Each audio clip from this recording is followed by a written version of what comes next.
Hello, humans and aliens, and welcome to another edition of The Journey Show.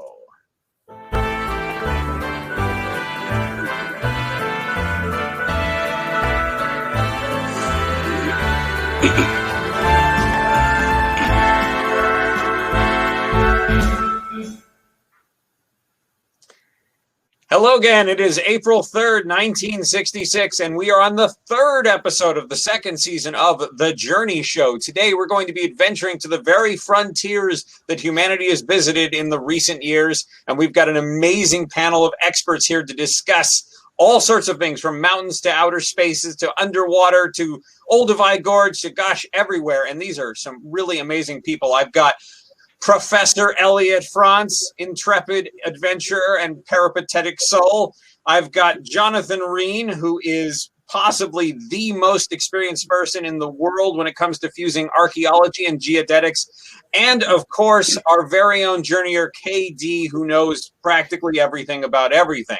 So we're going to get right to talking about the frontiers. We're going to discuss various ones, and then we want to talk to you. We want to hear from you about what frontiers you'd like explored. And by the way, if you're wondering what going to outer space or going underwater or going to the middle of Africa has to do with why we're talking about the origins of humanity or magnetic fields around the Earth, why are we discussing those things as well? The answer is twofold. One, you have to go to strange places to find the science. And two, because I want to talk about those things, and this is my show, and I can do whatever I want.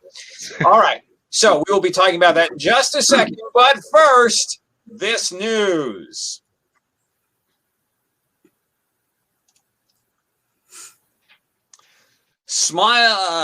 Buddhist protest of South Vietnamese Premier Cao Qui, as well as American involvement of the war, continues to escalate. Tens of thousands are now on the march throughout the country, including the capital, Saigon. Smiles no more. Indonesian leader Sukarno has been all but ousted by General Suharto, reversing the dictator's pro-communist stances and dumping communist cabinet members. French leader Charles de Gaulle announced March 9th that he is pulling France out of NATO's command structure, though not out of NATO, and declared that American forces must leave the country in 1 year. Snap elections in the United Kingdom on March 31st ended in a massive widening of the Labour majority, as current Prime Minister Wilson expected when he called them last month. The Tories and their leader Heath waged a lackluster campaign, and their defeat was never in doubt.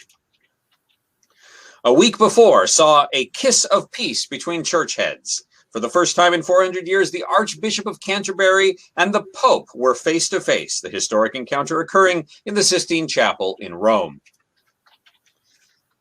On March 17th, the last of 4 H-bombs lost when a B-52 crashed near Palomares, Spain last month was recovered by the midget sub Alvin. Spain is still forbidding American military overflights of their country. In an echo of last summer's violence, a 3-hour riot erupted in Watts, leaving 2 men, 1 white, 1 black, dead. In a landmark NCAA championship basketball match on March 19th, the nearly all-black Texas Western University team beat first-ranked University of Kentucky's white team 72-65. It is clear that American teams will need to integrate, giving them access to a wider pool of talent to remain competitive. Justice at last. A landmark Supreme Court decision on March 28th reversed state dismissals for indictments of the killers of Lemuel Penn and civil rights workers Cheney, Goodman, and Schwerner. This decision followed on the heels of decisions that resulted in similar justice for Viola Liuccio, murdered after the Selma March last year. On March 22nd, General Motors President James Roche, appearing before a Senate committee, apologized to consumer protectionist attorney Ralph Nader for its campaign of intimidation and surveillance. Nader published his Unsafe at Any Speed last year, an indictment of the American auto industry. After a hairy 1-day flight, Neil Armstrong and David Scott managed to make it home in their crippled Gemini 8 after the first in-space docking. The mission was nearly lost when one of the Gemini's engines got stuck in the on position, whirling it around at a dizzying rate. British astronomer Sir Bernard Lovell confirmed that the Soviet spacecraft Luna 10 became the first satellite to orbit the moon today. The Russians have now beaten us both to and around the moon. Do they have a secret manned program under wraps too? And close to home, Ken Kesey held another LSD acid test at the famous Troopers Club in Los Angeles before departing for Mexico. One of the bands that played the event was a new one called The Grateful Dead. And that's the news. So again, I am hoping that you all will tell us what you want us to explore, because we can go into any detail on any number of things. But first, I think I would like to discuss what Elliot has for us. So Professor, tell us your topic of most interest and why you're here to talk about it. And who are you, by the way? Yeah, I'm Professor Elliot. I'm an adventurer. I like going on exploration journeys, taking a look around the world wherever I can to see what adventures await me. And I'm a fan of modern day adventures as well. I keep up with the news on who's exploring the world. There's still a lot to be discovered out there. There's still a lot of things to be pushed in terms of human capability, and I'm very eager to share a lot of those stories today. I've got four people to share today, who are currently adventuring or pushing the limits of human capabilities. Well, go ahead. All right, let me open up a couple of photos here. This is we're going to start with Dougal Haston. This is Dougal Haston. He's only 24 years old. He's a mountaineer from Scotland. And just last week, he led the first successful team to summit the Eiger in Switzerland via the direct route, or the Direttissima. Let me show you that mountain just so you have an idea. This is the Direttissima. This is the Eiger. It is an extremely difficult climb, to say the least. The first actual summit of this mountain was in 1962. However, no one has, until last week, climbed from the front face. He had a team of 4 Germans along with him, and he is actually just 1 year older than Tony Kurtz, who attempted this same journey 30 years prior in 1936. Now, I bring up Tony Kurtz because I need to specify just how dangerous this journey is. Tony Kurtz and all of his members in his team died attempting this same journey. There was an avalanche that pulled them all off of the top of the mountain. The first was unclipped at the time and fell to the base of the mountain. One died on impact with the rock face. Another was choked by a rope wrapping around his diaphragm. And then Kurtz actually survived for 3 nights until rescuers were able to reach nearby, where he told his story and what had happened. Unfortunately, they were unable to free him until the next day, when he had already perished. His last words when he was attempting to be rescued were, "I can't go on anymore," and he died. So it is very important to note that these kinds of adventures are very, very dangerous. This is a photo taken just last week of our adventurer Dougal Haston. This Dougal Haston was actually leading one team, while there was a parallel team of 5 Americans attempting the same route, sort of parallel to them. So they had a lot of crossover. Again, unfortunately, one of the Americans died on this recent attempt. They had a rope snap and they dropped. So even this most recent attempt has had some deaths. At that time, Haston's team had debated whether or not to continue to the peak, whether or not it was right or to stop. And Haston pushed for them to continue the climb because it would give Harlan's death some sort of meaning. They decided to name it after the American, so they named the route the John Harlan Climb. Dougal Haston has said that this is John Harlan, who we have just lost. This is Dougal Haston on the climb. He said, quote, I enjoyed it, but I won't do it again. It was the hardest climb I've ever attempted. As of yesterday, Haston and his team were admitted to the hospital to treat their frostbitten fingers. You may be able to see in this photograph, he has no gloves on. His fingers are just that blue because the weather in this area is just not great for human beings without proper gear. Let's move on to more cold.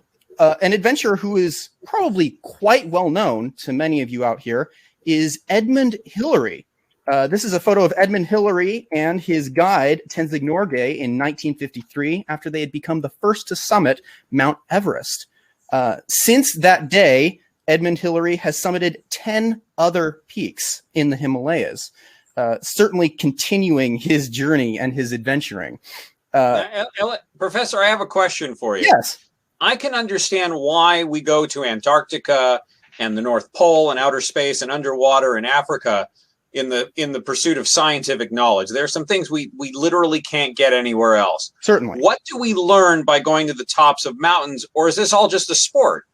So I think it depends on who you're talking about. Dougal Haston, I think it's just a sport for him. He's done a lot of mountaineering and plotting routes around the Scottish Highlands, determining new paths to different mountains.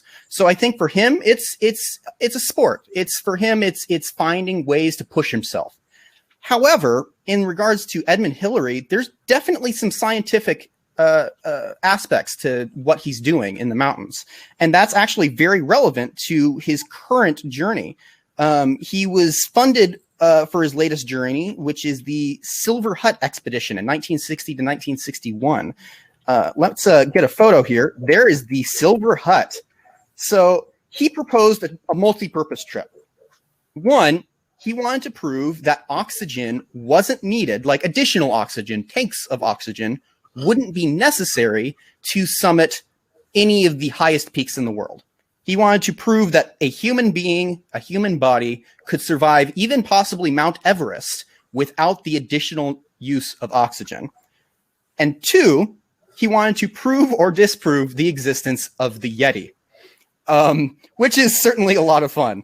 So in this particular journey, they camped out at 18,500 feet. This is where this tin can is. This is the Silver Hut.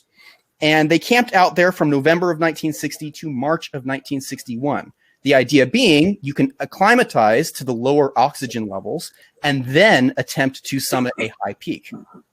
Along the way, they took measurements of their oxygen and CO2 levels. So you'll see this is one of the team members breathing into a bag. And this right here is a Lloyd Haldane apparatus. It's a pretty new device that's used to determine how much CO2 versus oxygen there is in a gas. And I have some of these in my house just because they're fun. They are indeed fun. I would love to play with some of those if you give me the opportunity sometime. What they discovered is that initially when they entered 18,000 feet, their work capacity had been divided in half, which makes sense, but it increased to 2/3 at the end. So while at sea level, your blood is almost 100% saturated with oxygen, at this level, it was at 70%. And while exercising, it dropped to below 50% oxygen levels. Everyone lost weight on this journey, which is a severe sign of severe anemia through their journey. So it's definitely going to take an impact on their bodies. While they were at this altitude, they were looking for the Yeti. So there's the reason they chose this specific area was because of this photograph taken by Eric Shipton in 1951. Some people may recognize it. It is the famous Yeti footprint photo. This is the same valley where there are many Yeti sightings, supposedly. And in fact, you would be hard-pressed to find anyone living in that area who does not believe in the Yeti. Every single person there claims that it exists, and not only that it exists, but that there are 3 different kinds of Yeti. There's an 8-foot-tall vegetarian. There is a 4 to 5 foot tall Yeti with a pointed skull, backwards feet, and it eats human beings. And then there's one that lives in the jungle that's only 2 feet tall, and it likes to pile sticks and stones as a hobby. So with all of these reports of the Yeti existing in this valley, this is the location they decided to look for the Yeti. So they announced they would pay for any physical evidence of the Yeti, dead, alive, or even just parts of an actual Yeti. And they did receive a few items. So let's take a look at a couple of these. This is a scalp of a Yeti, supposedly. It was inside a temple in nearby regions. Here's another angle of this. You'll see that it's pointed.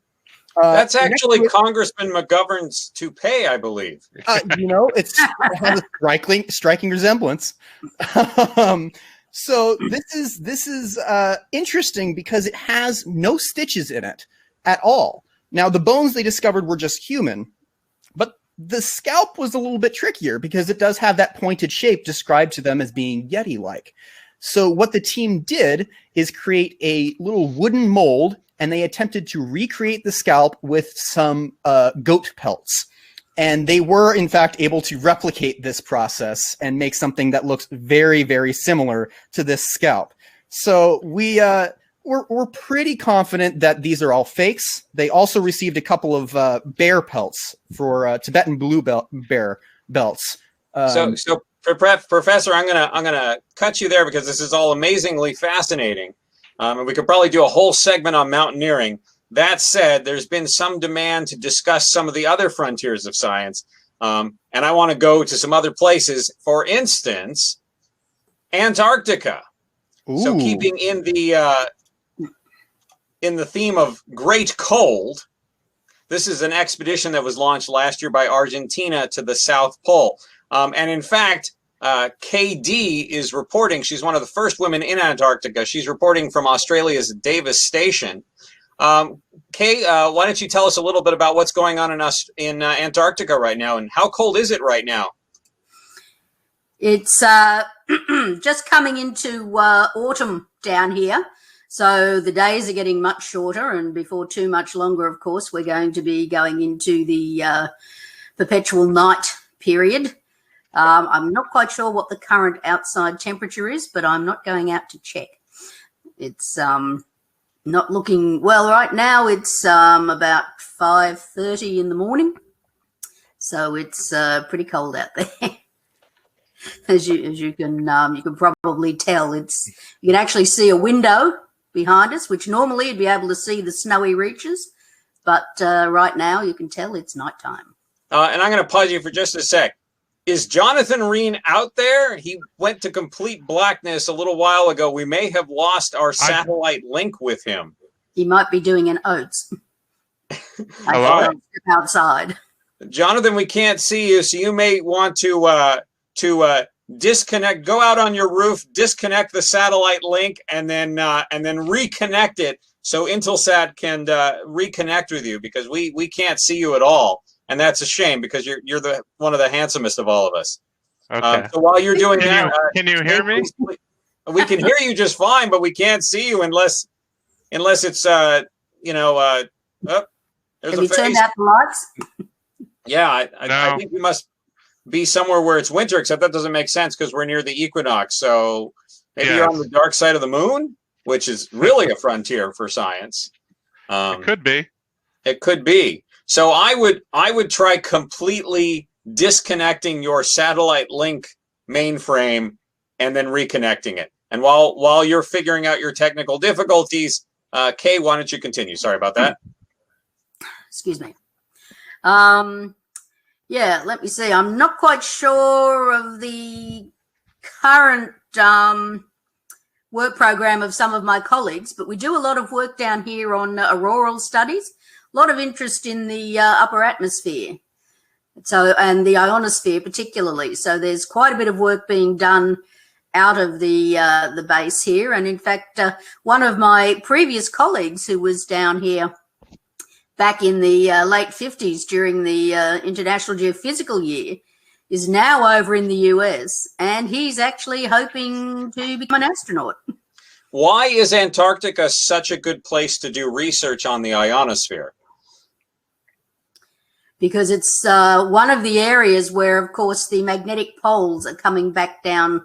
The magnetic lines of force around the Earth are curving back into the south magnetic pole, just as they do for the north magnetic pole. And, of course, we have the auroras down here. So just as you have the aurora borealis up north, got the aurora australis down here. And it's absolutely glorious when you have the opportunity to see it. Antarctica is interesting. It is almost as new a frontier as outer space. We only began really our permanent presences in any real scale in the last decade. In 1959, about 11 nations signed an Antarctic treaty saying we will use the continent for science, but not for exploitation. And in 1957, that was the International Geophysical Year, which was actually the sequel to the International Polar Year that happened in the early 30s. So not only did we explore space quite a bit in 1957, as you may recall, that's when Sputnik launched, but there were 10,000 people in Antarctica for that year and a half long year. Yeah, it's practically a traffic jam getting down there. Right. These days, I think the population of Antarctica is a few hundred in the winter and about 1,000 in the summer. But they've set up a nuclear reactor at McMurdo, which is the largest base. And they're talking about permanent settlements in Antarctica. Kaye, what is it like living at Davis Station? Is there anything to do? Is it boring? Is it cold? Is it warm? Is it dry? What's it like? Well, even in the summer, it's not particularly warm. After all, we are at the bottom of the world at the South Pole. But you don't just go out on casual treks around. It's not the sort of place where you say, I think I'll go for a 20-mile hike today. You do tend to prefer to have a reason to go out any distance from the base. It's pretty cramped. In fact, the room you can see me in at the moment is our general purpose storeroom, which just happens to make a handy communication station. But there's not a lot of room. Food is pretty mediocre, shall we say. It's probably better than space food, but I wouldn't say by too much. The one thing you can do, of course, is go out and we can watch the penguins and the seals, all the birds flying around. So it's a fascinating place just to sit when you have that opportunity, or stand outside and just take in the immenseness of it. That's the truly fascinating thing. Now, Renata has a question. She wants to know if we have definitively proven that the Earth is not hollow, because anyone who reads Edgar Rice Burroughs knows that there's holes to the inner Earth at the poles. Well, nobody's fallen down one yet here at the South Pole. I'm not so sure if anybody can confirm at the North Pole, perhaps Professor Elliot, but I'm not aware of any expedition yet having disappeared down a hole into the inner Earth. Thus far, I haven't heard of one either. and one of the groups that I will be talking about at some point is Vivian Fuchs, who has officially reached the South Pole. Fuchs is a fantastic name. Yep. Someday I will write a story of Antarctic expedition, and my characters will be named after famous Antarctic explorers like Fuchs and Palmer and Macready. By the way, it has been asked that we also talk about outer space. So very quickly, I just want to talk about the mission that everyone saw last month. Everyone was probably glued to their television set because an X-15 pilot named Neil Armstrong and his companion David Scott went up in Gemini 8 for the first in-space docking. And everyone thought it was going to go just fine, but we had some issues. So, as you know, they connected with their target Aegina just fine. But once they docked, the ship started spinning around wildly. And after they disconnected, thinking it was the Aegina that was the problem, it turned out it was the Gemini that was the problem. And it was only Neil Armstrong's quick thinking and test pilot reflexes that allowed him to save the trip.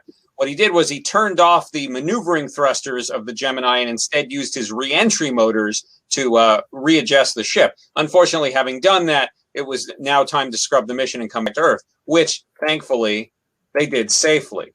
But as you all know, space is in many ways what they're calling in the new show that's coming out in September, the final frontier. And people have spent as long as 2 weeks in space.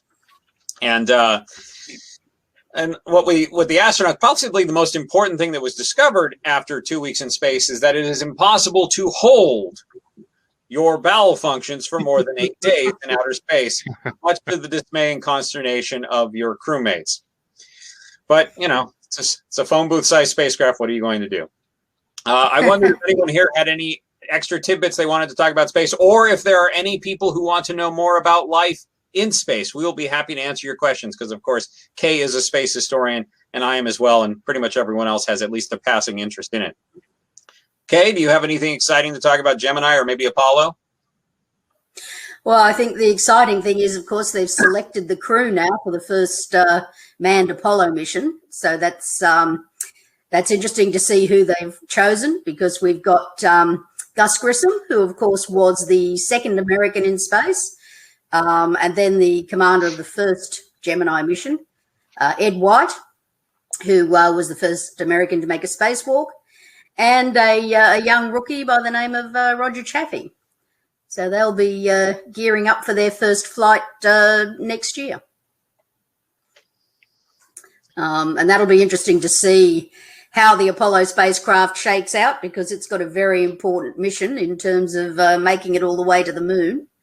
And, of course, that's what Gemini 7 was all about, was carrying out a long-duration mission to be sure that people could actually survive the length of a proposed trip to the moon, spend some time on the moon and return to Earth. So I think NASA's currently looking at something like a maximum mission duration of 14 days. So the Gemini 7 mission was a 14-day mission.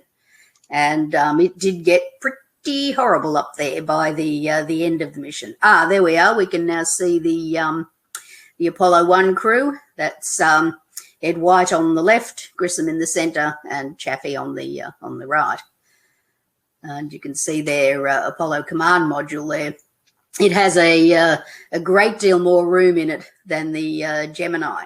I can't remember exactly who described it this way, but somebody said it was about the same as spending time, 2 weeks on the front seat of a Volkswagen.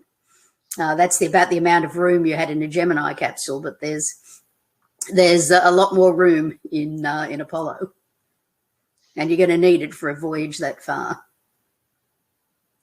Renata wants to know if, in fact, the Chinese are planning to put a base on the moon. It's interesting that you asked that. Just a couple of years ago, very few science fiction authors were talking about other moon colonies besides American and Soviet. And I think Robert Silverberg may have been the first to posit a Chinese base and an Indian base, in fact. The Chinese have just detonated 2 nuclear bombs, so I would not be surprised if they also have a space program in the works. We'll see how well their current economic leap forward does for them. Although right. I'm just going to say the Chinese have still got to actually launch their first satellite, so they've got a little way to go yet. Yes, well, I suspect we'll have a French base on the moon long before we have a Chinese base. Yeah. Although, funnily enough, you may not know this, one of the first Chinese science fiction stories that was written back in 1904 was actually called Moon Colony. Oh. So it was about a Chinese adventurer who, a little bit like Jules Verne's trip to the moon, Chinese adventurer who winds up making it to the moon. And by the way, we have an esteemed person connecting to us via telex all the way from the Manned Spacecraft Center in Houston, correct? Is Al Jackson.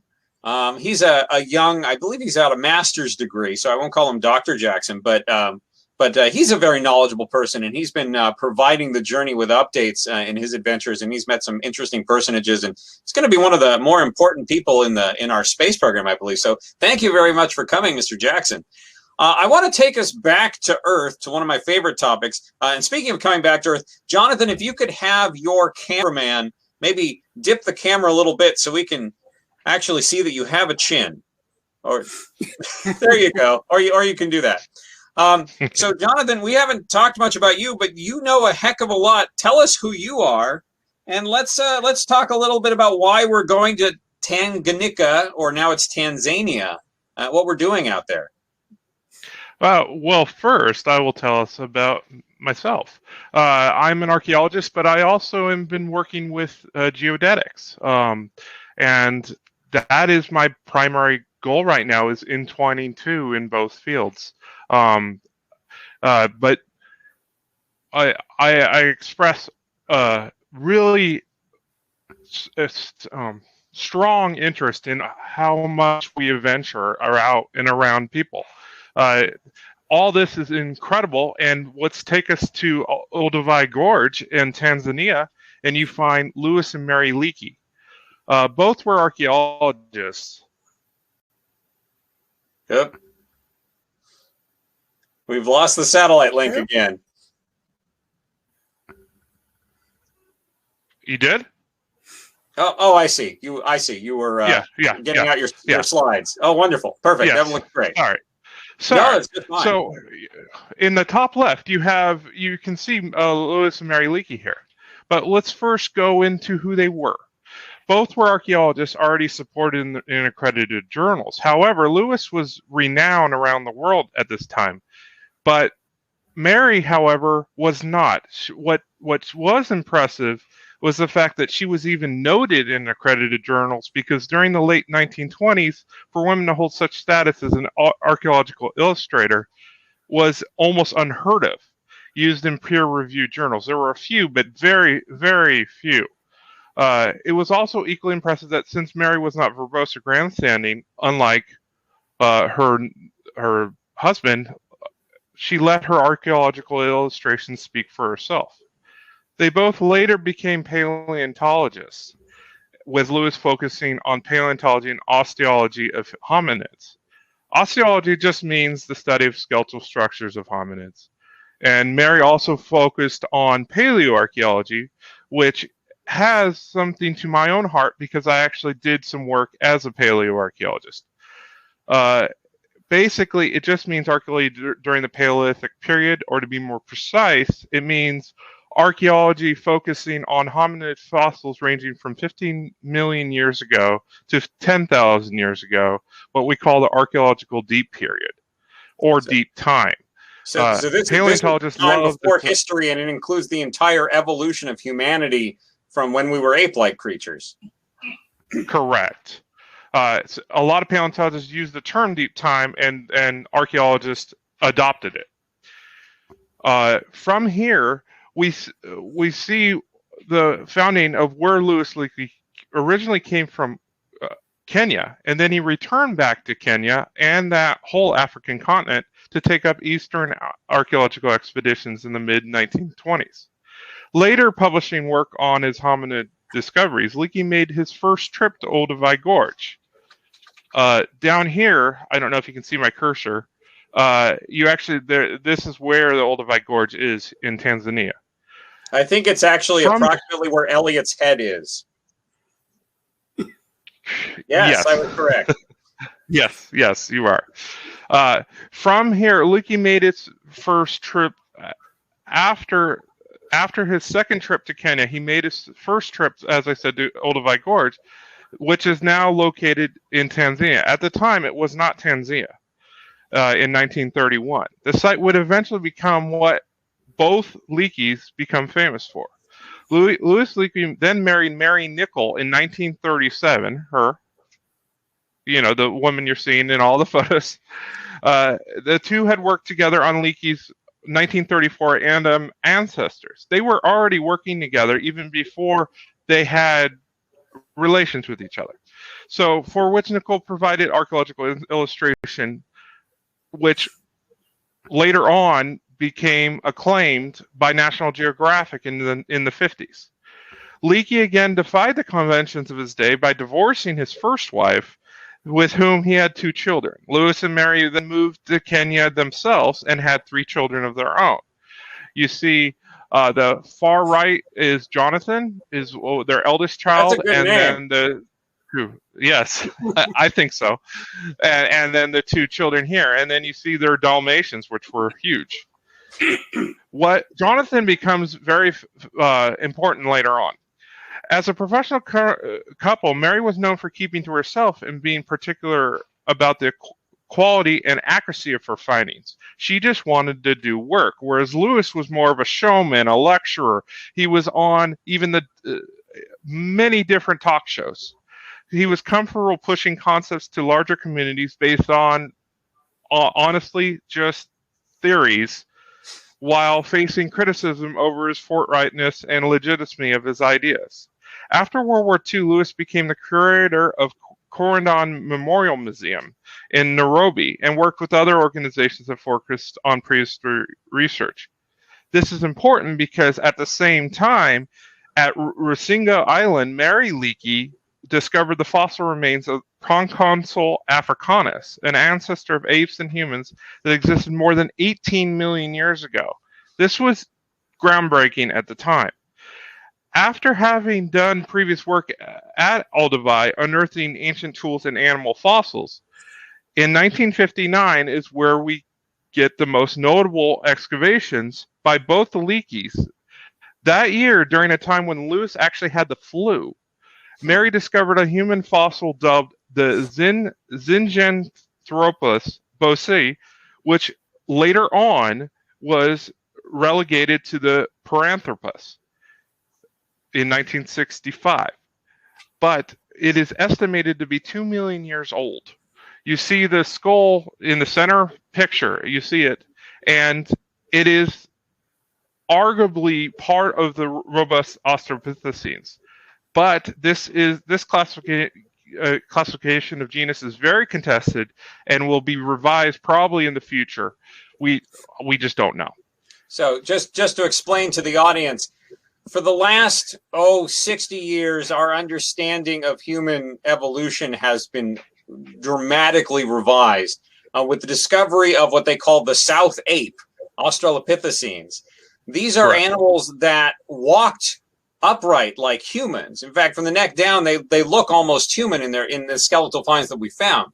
But their heads are notably ape-like. You look at this Zinjanthropus, and it looks like a gorilla or perhaps a chimpanzee.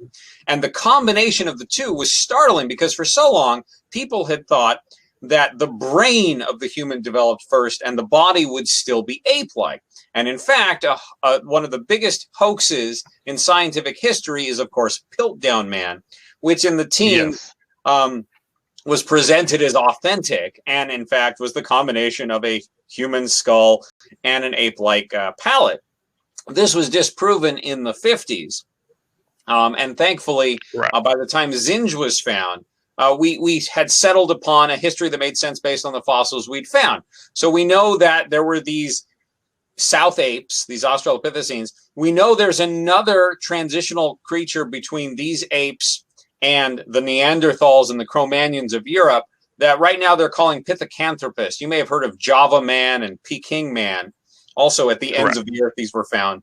But we don't know what's in between. And so what Jonathan is talking about is, have they found that in between? And I think Jonathan's about to talk about Homo habilis. And after you talk about Homo habilis, I want to talk to the panel because there's some wild contestation over the status of Homo habilis. I'd love to know where everybody stands on that. So I give it back to you, Jonathan. Tell us about Homo habilis. Actually, before we move on, can I mention that, in fact, a lot of people don't know, Mary Leakey actually got her start under Gertrude Caton Thompson, who was one of the early female archaeologists who led the first all-female archaeological expedition to Greater Zimbabwe, Great Zimbabwe in 1929. Yeah, I was going to actually mention that earlier. I was trying to find a picture of her, but some reason she's been erased in history. Her pictures are not hard to find, but she's mentioned multiple times in National Geographic, in other very accredited journals. So yes, that is a really good mention. Now, she gave a lot of people their start. Actually, I mean, Kathleen Kennedy got a start under Kate. Very true, and in fact, she has her family. After she passed, her family set up a foundation for women archaeologists. I believe through Cambridge, of all things. It was because she didn't go to Cambridge, but I believe it's through Cambridge that there is a foundation for women archaeologists that they support undergraduate education. So yeah, okay. Anyways, moving on to later in the 1960s, specifically 1961, their son Jonathan and Leakey team made another major find, as Gideon was referring to. That was, as aforementioned, the Homo habilis, which, if correct, could be humanity's earliest discovered ancestor thus far. Some accounts have a rough estimate of 2.4 to possibly 1.5 million years ago, but this is incredibly sketchy at best. After Louis Leakey discovered this, he went on a spoke tour across the world talking about how the fact that finding that Homo habilis skull at the site, which he did find another mandible in 1964, that he was theorizing that Homo habilis and Zimbosi represented a separate but coexisting hominid lineages. Now, let me tell you, this was very controversial, and it still is. Right now, it is. A lot of people do not agree with this whatsoever, or the classification of Homo habilis as Gideon mentioned. If this claim of coexistence is correct, however, it would be a landmark change in how we understand our evolution. Right, because right now the belief, from everything I've read, the belief is that there was a far distant human ancestor. It's spread out of Africa, and then these related but separate species all evolved independently into the races of humanity. If in fact the first humans existed in Africa, then we are all much more closely related. The black race, the white race, the red race, the yellow race, and the Malay race. Exactly. As the judge in Loving versus Virginia noted, may all be much more closely related, which, by the way, I would subscribe to, because we all seem a lot more similar than different species. Yeah, personally, I find it compelling. But as right now, we just don't know. So. And what's really interesting is all of this dating only recently became possible. You can make guesses at dating based on the layer cake that is the geologic record as you go down in layers. But now we have the ability to radioactively date things. Also, another way you do it is by what toolkits you find nearby. So, for instance, I found Homo habilis next to a fossilized jar of mustard, which obviously came from my fridge and dates to about 2 million years ago when I bought it from the local supermarket. So science is really important that way, the way it's progressed. Yeah, it's called ceration, what you're referring to, and it is a technique that has been used throughout archaeology, but it's very dangerous because if there's any kind of mitigation, which basically means any bioturbation or animals in the area, that strata can be completely changed. If there were worms in that strata, if there were other things, can change how something below is not always older. It doesn't always, it's not 100%. So yes. But it does give you a ballpark figure. And that's why I said, when I said very roughly, that is the ballpark figure. It's the best we could do right now. I predict in the future that we will have better techniques. But your carbon dating, we truly do not have accurate yet. I've heard a lot of people referring to something of possibly a form of a radioactive carbon dating that could have a better half-life. But till then, these are the dates we have. Do you believe, and what's the opinion of the panel, do you believe that either Zinjanthropus or Homo habilis was using the tools that were found in the Olduvai Gorge, or do you think these come from some other species? Maybe there's a Pithecanthropus species we just haven't encountered yet. I think it's entirely possible. We've seen birds in zoos utilize sticks as tools before, so I see no reason why any other species could have been even creating tools, especially if they've got the appendable, the thumb use to be able to develop those tools. And Kaye, what do you think? It's not my area of speciality, but I'm inclined to go along with Professor Elliot on this one. Well, remember, all experts can talk about every single piece of material, with equal facility. So everyone can opine away. Actually, very quickly, I wanted to talk about Jane Goodall, and I suspect that Mr. Riehn has got some materials on that. I don't want to spend too much time on her, but the reason she's been in the news a lot lately, and the reason why she spent several years hanging out with chimpanzees.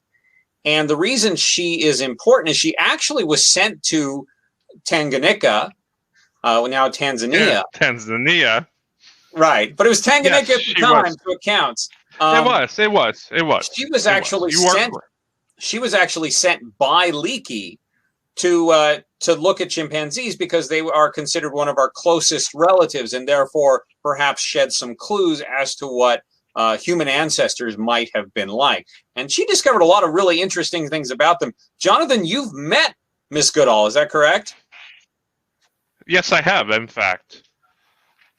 What's she like? She was very actually quiet and friendly. And it's not the picture I've heard from. So because she was such a driven person. So it was quite the change from what I expected. But she had to be driven, and I'll explain why. Here she is. So first, we are going to now travel. We're staying in Tanzania, as he said, to the Gombe Stream National Park. And Goodall was already, even though she was unexperienced, but within a year, she was already being considered the world's foremost expert on chimpanzees. Within a year. So that should tell you how significant of some of the things she has and how controversial some of the things she had come. But first, let's go to her timeline. In 1960, Jane Goodall and her mother, Riehn, arrived on the shores of Gombe Stream Chimpanzee Reservoir in western Tanzania, as you can see in the top left. You can see both of them. Later that year, Goodall found chimpanzees eating meat by observing a group of chimps eating a bush pig. You can see in the bottom left. Prior to this discovery, chimpanzees were considered to be vegetarians. So this was already a big a blow to a lot of primatologists at the time. What occurred after that, it was even more revolutionary. She saw tool use, cognitive development in chimpanzees. So these are things that never existed even in dreams of primatologists of possibilities. It completely changed how we thought chimpanzees and how we thought of all apes. For example, the fact that they were already showing signs of tool use. And then in 1961, she proved that the tool use in a National Geographic, which later on in 1963 I will cover, she proved that they were using tools for a purpose. So they weren't just using tools as possible food things. They were also using tools toward a given goal. There was armed conflict in chimpanzees over other chimpanzees using tools as weapons, not as just blunt objects. This drastically changed how we felt and how we observed primates. At the end, especially when they found groups of 9 primates playing with a primitive ball-like apparatus and hitting it with a tree branch. Yes. That was a revelatory discovery. Exactly. They were, in essence, playing, or they were an organized group doing for a goal. It was almost... It's not cognitive dissonance, but it's almost something where they can step out of themselves and have fun. At the time, this wasn't even things any animal could do. This wasn't an idea that they could think at the time. So I tease with the baseball reference, but it is true. They displayed such advanced cognitive skills beyond what we attributed to them. There are now people who think that it might be possible for chimps to learn language, and I think that could be very interesting. There's hints of that right now, but it's yes, it's early days, but I think that'll be really quite fascinating. Yeah, if they can demonstrate that as well. I think Teres Songa was offering that to Jane Goodall as an option to possibly do a vocal speech pattern of chimpanzees, but that is still, we don't know yet. We don't know how that's going to end up being. But as I said, in 1963, her first cover on the National Geographic basically made her a star. From there, she was having national journalists that all traveled to Tanzania to find her. At the time, she was in the bush. And what a lot of people don't know, what was also going on in Tanzania at the time, is there was an undeclared civil war. Because British occupation ended just 5 years ago, in 1961. She refused to stay in hiding. And for 3 years during this transfer of power, she continued her national interviews and research in plain sight of all the local Bushmen. The fact that she was now relatively known in Tanzania did help her. However, she did go into hiding for a brief time when she and a National Geographic photographer were threatened in 1964. Her drive for excellence and tough-nails approach is an inspiration for everyone, I think. And I commend her approach. And it is controversial, some of her claims, but a lot of her claims have been proven already correct. And it's only been 6 years. I understand, getting into a little gossip, I understand she married her National Geographic photographer. She did. And apparently spurned the advances of one of the leaky children, although they still get along. Yes. So more connection. Yes. Yeah, it was not Jonathan. It was not Jonathan. It was one of the older sons. It was Richard. Yeah. Okay, we have 8 minutes left, so I'd like to go to the last frontier we talked about, and the one that everyone wants to discuss: voyage to the bottom of the sea.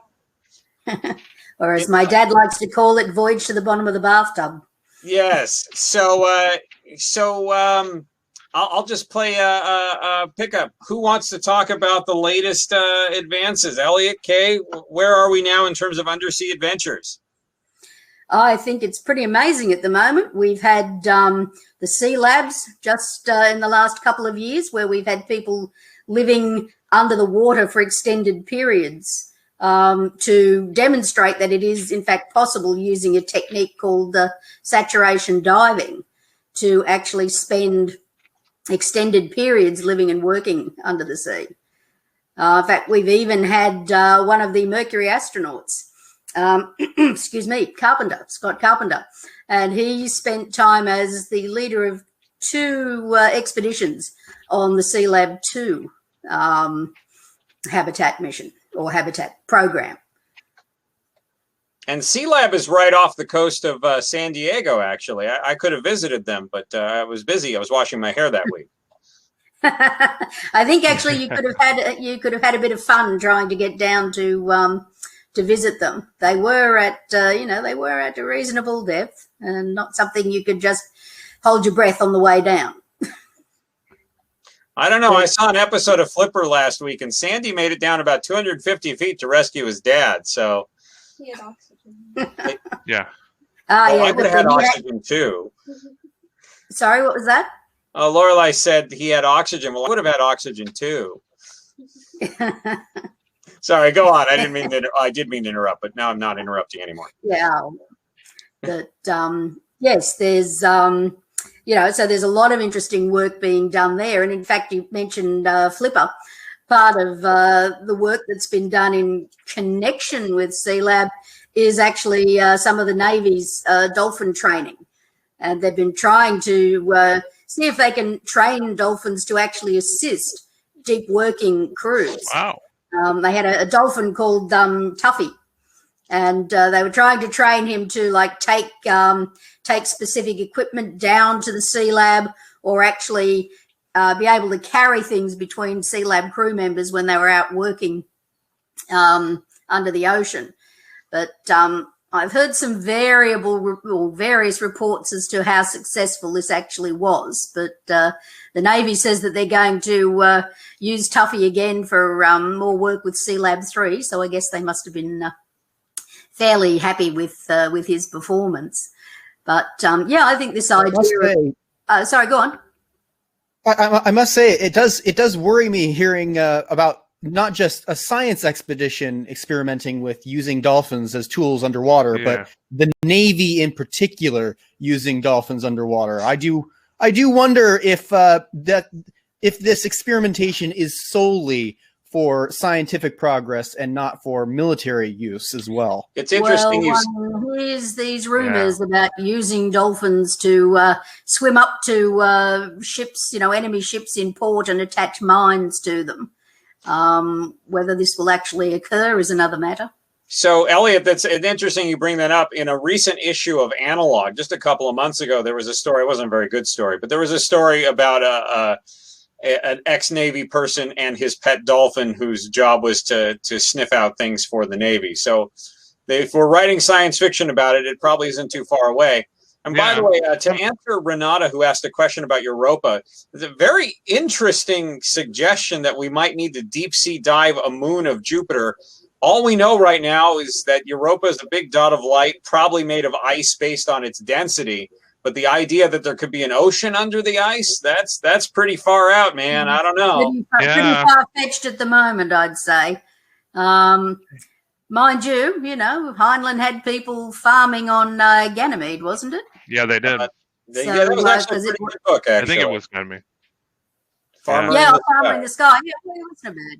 I think we have a review of that on The Journey, in fact. I read it on a plane trip to Japan at one point. One of our viewers had asked about the Trieste, and I believe there's been 2 of them. Tell us about the Trieste. Yes, that's right. The Trieste is actually really interesting because it was it's what they call a bathyscaphe. Now, the difference between a bathyscaphe and a bathysphere is that the bathysphere is lowered down on cables from a ship, so it can only sort of go straight down and come straight back up into the depths of the ocean. Whereas the bathyscaphe is specifically designed that it can free dive, so it can go within a limited range of a few kilometers or a few miles from the from where it's initially lowered into the ocean. And of course, we know that it was the bathyscaphe, the Trieste, that was actually used to go to the deepest part of the ocean. That's the Challenger Deep. And it's actually, what is it, about 35,000, over 35,000 and a half feet deep. So that's actually deeper than Mount Everest is tall. So that's a long way down. Yeah. And, but, the interesting thing with the Trieste, it was actually invented or initially designed by Auguste Piccard. And some people may recognize his name as being someone who did a lot of upper atmosphere research pre-World War II. In helium balloons. And so he thought he could apply the same pressure sphere design that he used for going, high up into the atmosphere into going down into the depths of the ocean. And he designed the first bathyscaphe, 47, 48, and then designed the Trieste initially for the French Navy. And then, by the way, it got its name because it was actually built in Trieste in Italy. And then the French Navy sold it to the US Navy. And it was the US Navy that used it for doing that deep dive into the Challenger Deep. Yeah. It had a couple of revamps to create what's now Trieste 2. And in fact, both Trieste 1 and Trieste 2 have been used to locate the wreckage of the Thresher. Now, I'm sure most people would remember that story, but if you don't know it, the Thresher was a new class of submarine that on one of its first voyages, in fact, I think it was its first major testing voyage. Yeah, I think it was. It was right out of the dock. Yeah. Yeah, and it went, wound up descending below its crush depth. It's, I think, not completely clear why, but they believe that there might have been a particular type of brazing that was used in some of the pipework on board the ship that failed at depth because of the freezing conditions, and that this may have fractured, allowed water to come into the submarine. And it was a nuclear submarine, one of the first of this new class of nuclear general attack submarines. And this may have shorted out some of the, literally some of the electronics controlling the nuclear reactor. And without power, the submarine's going to sink. Well, I think we know. I think we could say exactly what went wrong with the submarine. I believe that episode is this one, and Written by Cordwainer Bird, yes. Right, and anything associated with Cordwainer Bird is probably going to sink to the bottom of the sea, unlike the show Voice to the Bottom of the Sea, which somehow manages never to do it. Folks, I'm afraid we are out of time for the live show. I just want to put in a couple of plugs from our alternate sponsors. So first off, you may have heard the news that Hugo finalist Laura Weir has a new novel. It is a fantasy novel. It is also a love story. It's the kind of story that probably would get her arrested if this were mailed or publicized in the mail, according to a recent Supreme Court decision last month. So you'll have to find it under the counter of your local bookstore or newsstand. But let me tell you, The Eighth Key is an excellent book. I strongly recommend you go out and buy 20 copies, perhaps 100. Line your walls with them. They're great insulation. And give it to people. Read it. So give it as gifts. So yeah, go to write a postcard to Journey Press, and we will send you all the information you want to know about this book, because you definitely need to buy it. If you enjoyed Keetra, you'll enjoy The Eighth Key. As always, since this is the end of our show, nevertheless, we are going to be here afterwards in the Portal 55 Cocktail Lounge. So if you'd like to join us for an aperitif and maybe some discussion, we would be happy to continue with our esteemed panel of guests, provided Kaye does not fall asleep, because, of course, I believe it's 2 a.m. in the morning wherever she is. So thank you. So I want to thank everyone who came and stayed. I saw nobody get up and leave the show, which is amazing, because usually someone has to go to the bathroom, often me. So thank you very much for sticking it out. I want you to know that our next show is going to be on May 1st and is going to be discussing all of these amazing new legal cases that have come out. And we're going to have one of the foremost attorneys in the nation here as one of our panelists. Wow. Hopefully Ethan can confirm that he is in fact available. We will also be starting a bit later. So normally we've begun at 1 o'clock Pacific. This time we're actually going to start at 5 o'clock Pacific to accommodate our special musical guest, Nanami, all the way from Japan. And she'll be performing some choice hits that you've probably heard of, and also an original song. So you definitely want to make it to the May 1st show. Thank you so much for joining us. I hope you'll come to Portal 55 for further discussion. And let's everyone wave to the camera. Yeah, if you go to Portal 55, you're going to hear about Abul Sadat. Oh, you got it. You got to go for that. All right. Thank you, everyone.